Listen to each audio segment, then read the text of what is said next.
You're listening to Daily Prayer Stories, Cinematic Journeys of Faith, where everyday struggles meet eternal hope. Daily Prayer Stories presents Season 2, The Story of Sarah. Part 4, The Weight of an Empty House. When grief lingers, even ordinary rooms feel haunted by silence. Sarah woke before dawn, not because she had slept enough, but because her body refused to rest. She sat up in bed, the sheets cold on the side where David used to sleep. His pillow was still there. She hadn't moved it. She couldn't. She walked to the kitchen barefoot, the tile icy under her feet. The house was dark except for the glow of the digital clock on the stove. She filled the coffee maker, listening to the water gurgle through the machine, the smell rising into the air. For years, that smell had been the sound of mornings together, David grabbing 2 mugs. Pouring hers first, always teasing her about needing rocket fuel to start the day. Now, she drank alone. She carried the mug into the living room. The recliner was still pushed against the wall from the day before, when anger had boiled over. She considered dragging it back into place, but the thought was too heavy. Instead, she sat on the couch, staring at the space where it used to be. Her phone buzzed with a reminder from the church app, Bible study at 7 p.m. She used to go with David. They had sat side by side, Bibles open, sometimes holding hands under the table. Sarah swiped the notification away. The thought of sitting in that room without him felt unbearable. The day dragged. She did laundry, folded clothes, swept the floor, but everything felt hollow. Every chore whispered his absence. The way he used to leave socks on the floor. The way he would sing badly while vacuuming. Even the smallest tasks became reminders of what was gone that by afternoon. She found herself sitting in their bedroom closet again, fingers brushing over his clothes. She pressed her face into one of his shirts, inhaling deeply. The scent was fading, and panic rose in her chest. She whispered desperately, "Don't let me forget him, Lord. Don't let the smell, the sound of his voice, the memory of his touch, disappear."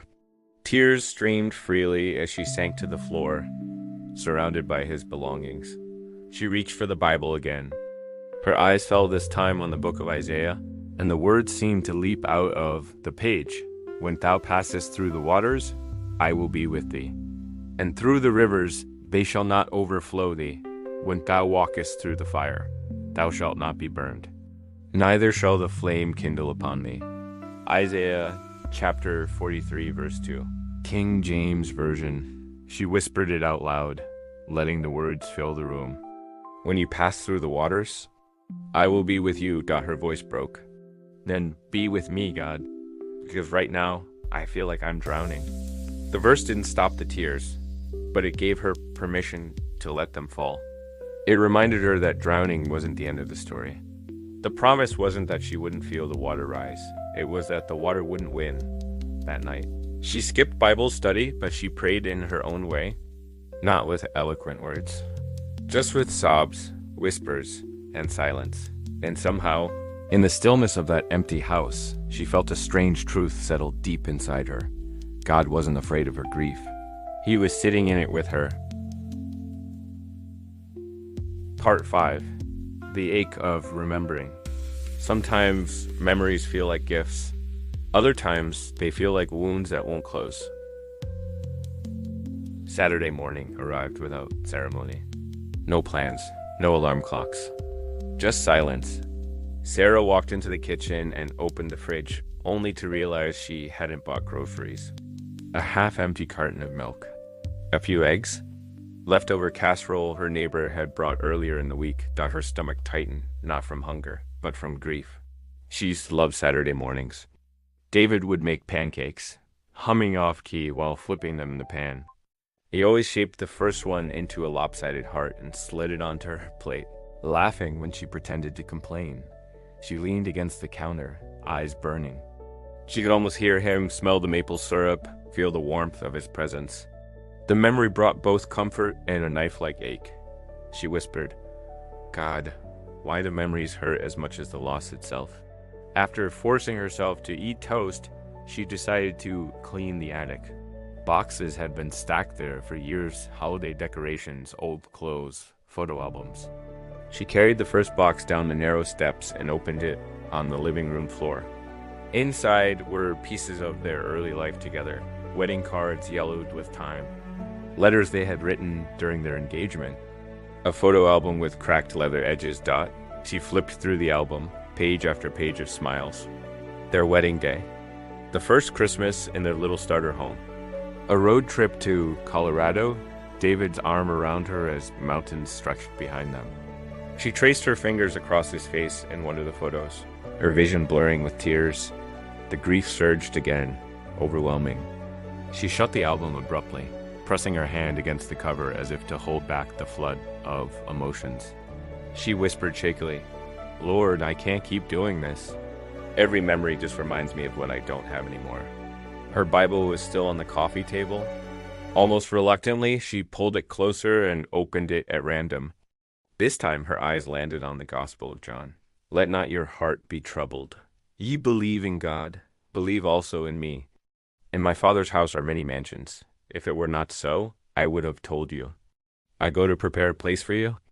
And if I go and prepare a place for you, I will come again and receive you unto myself, that where I am, there ye may be also." John chapter 14, verses 1 to 3, King James Version. Sarah read the words slowly, letting them sink in. A place prepared. A place where death wasn't the end. A place where David was waiting. She pressed the photo album against her chest, whispering through tears, "So he's not gone forever. He's just home before me." The thought didn't erase the ache, but it shifted it. Grief wasn't only about absence, it was also about waiting. Waiting to see him again. Waiting for the day when God's promises would be sight instead of faith. That evening, Sarah went to the porch with a cup of tea. The Kansas sky stretched wide, painted orange and pink as the sun dipped low. She breathed deeply, letting the cool air fill her lungs. For the first time in days, the silence didn't feel like a punishment. It felt like space where David's memory could live, and space where God could whisper hope. She closed her eyes and prayed quietly, "Lord, I don't know how to live this new life. But if you're walking with me, maybe I can take one step at a time." Part 6. The Empty Pew. Sometimes the hardest place to grieve is in the very place you once found hope. Sunday morning came with the sound of church bells faintly echoing down the street. Sarah sat at the edge of her bed, staring at her shoes. They were polished black flats she had worn countless Sundays before. David used to tease her about having church shoes and everything else shoes. She smiled faintly at the memory, but it faded quickly into a fresh wave of ache. For weeks after the funeral, she hadn't gone back to church. People meant well, but the hugs, the looks of pity, the whispered, "We're praying for you," felt like salt on an open wound. But today, something in her stirred. Maybe it was guilt, maybe longing, maybe the memory of David's voice urging her not to give up on faith. Whatever it was, she found herself standing in front of the mirror, smoothing her blouse, brushing her hair, and whispering, "Okay, just try." The church building looked the same, white siding, a steeple reaching into the Kansas sky, the parking lot full of cars. But for Sarah, everything had changed. She parked farther away than usual, sat in the car for a moment, gripping the steering wheel, trying to summon courage. Then she stepped out. Inside, the familiar scent of old hymnals and coffee brewing in the fellowship hall filled the air. People noticed her. Smiles softened into sadness when they realized it was first Sunday back. A few women reached for hugs. Men clasped her hand gently, their eyes saying what words couldn't. She nodded, thanked them, and kept moving. When she entered the sanctuary, her chest tightened. There it was, the pew they had always shared, third row from the front aisle side. For years, she and David had sat there, side by side, Bibles open, singing from the same hymnal. She slid into the pew alone now. The space beside her was as loud as a siren. The service began. The opening hymn was "Great is Thy Faithfulness." The congregation's voices rose around her. She tried to sing, but the words caught in her throat. She closed her eyes, tears slipping free as the line filled the air. Morning by morning, new mercies I see. She whispered, barely audible, "Where are the mercies in this?" The sermon came from 2 Corinthians chapter 1. The pastor's voice steady, gentle, as he read, "Blessed be God, even the Father of our Lord Jesus Christ, the Father of mercies and the God of all comfort, who comforts us in all our tribulation, that we may be able to comfort them which are in any trouble by the comfort wherewith we ourselves are comforted of God." 2 Corinthians chapter 1 verses 3 to 4, King James Version. Sarah wrote the words down in the margin of her bulletin, though her hand trembled. The God of all comfort. She wanted that to be true. She needed it to be true. But she wasn't sure if she believed it yet. After the service, a few people lingered to speak with her. Mrs. Jenkins, an elderly woman with kind eyes, touched her arm. "Sarah, I lost my husband 30 years ago. I didn't think I'd make it through, but God carried me. He'll carry you too." Sarah nodded, her throat thick. She wanted to ask how. She wanted to beg for step-by-step instructions. But all she managed was a quiet thank you. Back home, she sat at the kitchen table, bulletin still in her purse.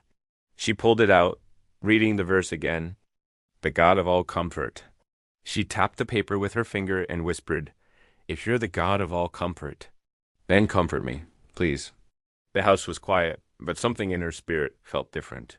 The loneliness hadn't vanished. The ache was still sharp. But under it all, there was a flicker of something she hadn't felt in weeks. A fragile hope. That night, she placed David's Bible on her nightstand beside her own. She opened it and saw his notes in the margins a little. Underlined, stars, and sometimes even small prayers he had written. On one page of Romans, next to the words, "Nothing shall separate us from the love of God," David had scribbled in messy handwriting. Even death thought Sarah traced the words with her finger, tears streaming down her face. She whispered into the dark, "Okay, God, if you loved him through death, then maybe you can love me through life." She closed the Bible and let her body sink into bed. For the first time since the funeral, she drifted into sleep without fighting it. Part 7, The Longest Days. Grief doesn't always roar. Sometimes it just lingers in the quiet hours of an ordinary day. Tuesday morning came, slow, heavy with clouds. Sarah woke late, not because she had rested, but because she couldn't find the strength to get out of bed. The silence of the house pressed against her chest. She finally swung her feet onto the floor, staring at the grooves in the carpet where David's slippers used to sit. She made coffee, but it tasted bitter. She poured most of it down the sink. The house felt too big, every room echoing with absence. She moved from one task to another, folding laundry, paying bills, wiping the counters, but the chores felt hollow. It wasn't the tasks themselves that hurt. It was that there was no one to share them with anymore by noon. She sat at the kitchen table with a sandwich she didn't finish. The mail sat unopened beside her electric bill, water bill, mortgage statement. Ordinary things that once seemed manageable now felt like mountains. She laid her head in her hands, whispering, "Lord, I don't know if I can keep doing this. It's too much." Her eyes drifted to the Bible, still open on the counter. The verse from Sunday's bulletin echoed in her mind, "The God of all comfort." She whispered it again, this time like a question. "Comfort me, Lord. Show me you're still here." In the afternoon, her sister Emily called. "How are you holding up?" She asked. Sarah hesitated. "I don't even know how to answer that." Emily was quiet for a moment. Then she said, "You don't have to have the words. Just let me pray for you." Sarah closed her eyes as Emily's voice came through the phone, steady and gentle. "Lord, you see Sarah, you know her pain. Remind her today that she's not carrying this alone. Wrap your arms around her in ways only you can." Tears slid down Sarah's cheeks. For the first time that day, she felt a small release, as if someone else had lifted part of the burden she'd been carrying. That evening, she sat on the porch as the sun dipped low. The neighborhood kids played across the street, their laughter filling the air. For a moment, Sarah let herself breathe it in. Life hadn't stopped. Even if hers felt broken, the world kept spinning. And maybe, just maybe, God was reminding her through the sound of children that joy still existed. Before bed, she opened David's Bible again. This time, she landed on Psalm 34. Her eyes lingered on one verse, underlined twice in his handwriting. The Lord is nigh unto them that are of a broken heart, and saveth such as be of a contrite spirit. Psalm chapter 34. Verse 18, King James Version, closing parenthesis. Sarah traced the underlines with her finger. Whispering the words out loud, the Lord is close to the brokenhearted. She pressed the Bible to her chest and prayed softly. Then stay close, Lord, because my heart is still breaking. The house was quiet as she slipped into bed. The grief was still there, but so was the smallest flicker of faith, a seed planted in the soil, her pain.